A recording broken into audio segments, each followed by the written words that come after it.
हिंदू हिंदुत्व और गौधन जैसे मुद्दों पर खुलकर सियासत करने वाली प्रदेश की भारतीय जनता पार्टी की इकाई और उसकी चलती सरकार अब बाकी के समाजों से कई सारी चुनौतियों को देख रही और इसी क्रम में छत्तीसगढ़ में कल 4 जुलाई को खास दिन होगा, क्योंकि कल बलौदाबाजार में भीम आर्मी के प्रमुख और नगीना से सांसद चंद्रशेखर आजाद आने वाले हैं। और खबरें ये भी है पुनीत जी, राजधानी रायपुर में प्रदेश भर के मुतव्वली मौलवी से लेकर उर्स अंजुमन सीरत मदरसे के प्रमुख एकत्रित होकर अल्पसंख्यक समाज के खिलाफ कथित अत्याचार के खिलाफ आवाज उठाएंगे, आवाज बुलंद करेंगे।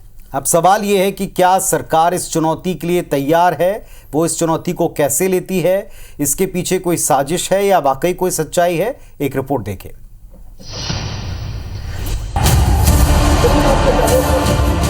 बलौदाबाजार अग्निकांड के बाद प्रभावित स्थल पर पुनर्निर्माण, शांति और व्यवस्था कायम करने में जुटी प्रशासन और पुलिस टीम के लिए अगले कुछ घंटे और चैलेंजिंग रह सकते हैं। वजह है भीम आर्मी प्रमुख और नगीना से फायर ब्रांड दलित सांसद चंद्रशेखर आजाद का बलौदाबाजार दौरा।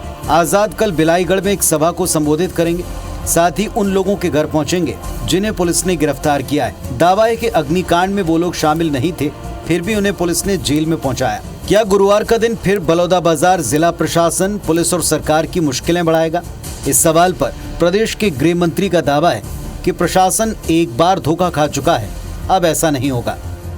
सुबह आ रहे हैं, शाम तक रहेंगे ऐसा पता चला है। सांसद हैं वो, तो सांसद हैं तो उनका अपना प्रोटोकॉल है, उनको उनकी बातों पर भी माने जो आवश्यक होगा वो काम किया जाएगा। एक बार जो धोखा हो गया वो भी विश्वास के कारण हो गया, अब ऐसी कोई बात नहीं होगी। एक तरफ सतनामी समाज के आक्रोश की चुनौती है, तो दूसरी तरफ मुस्लिम समाज सरकार के खिलाफ लामबंद होता दिख रहा है। छत्तीसगढ़ प्रदेश मुस्लिम समाज ने कल मुस्लिम महासभा की तैयारी की, जिसमें सभी जिलों से मस्जिद, दरगाह, सीरत, उर्स, अंजुमन और मदरसों के प्रमुखों को बुलाया गया है। इस मीटिंग का मकसद प्रदेश में अल्पसंख्यकों के खिलाफ कथित अत्याचार और आरोपियों को संरक्षण देने, गौरक्षा की आड़ में हत्या, लूट, उगाही और मॉब लिंचिंग जैसे मुद्दों को उठाना है। इस सभा में बिरनपुर, आरंग और तिल्दा घटनाओं को मुद्दा बनाया जा सकता है। सरकार के खिलाफ लामबंद होते समाज पर विपक्ष अभी से हमलावर है, तो वहीं सत्ता पक्ष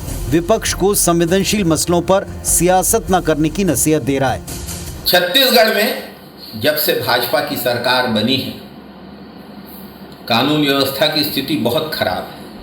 मॉब लिंचिंग, हत्या, अनाचार, चोरी, डकैती, लूट की घटनाएं रोज बढ़ रही हैं। किसी भी दल की सरकार हो, चाहती है कि प्रदेश में शांति व्यवस्था बनी रहे, सब प्रकार के कानून नियमों का पालन होता रहे। यदि जो भी असामाजिक तत्व उसको भंग करते हैं तो उनके खिलाफ कार्रवाई होती है। किसी समाज को टारगेट कोई भी सरकार या कोई भी दल नहीं करता।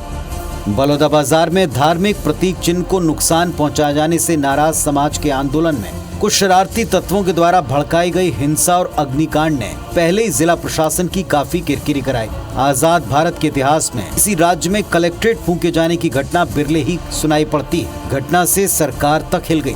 इसके बाद एक्शन में आई पुलिस की कार्रवाई में अब तक तकरीबन 150 लोग सलाखों के पीछे हैं। कई संदिग्धों पर कार्रवाई की तलवार लटकी।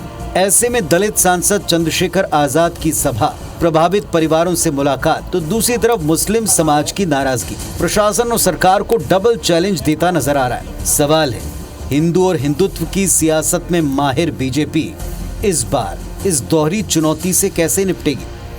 राजेश राज, IBC 24, रायपुर। तो छत्तीसगढ़ में सरकार के सामने, प्रशासन के सामने इन दोनों आयोजनों को लेकर चुनौती है, चैलेंज है। और अब की बार सरकार ने इसके ऊपर पहले से अलर्ट भी रखा हुआ है, जैसा आपने प्रदेश के गृह मंत्री जी को सुना।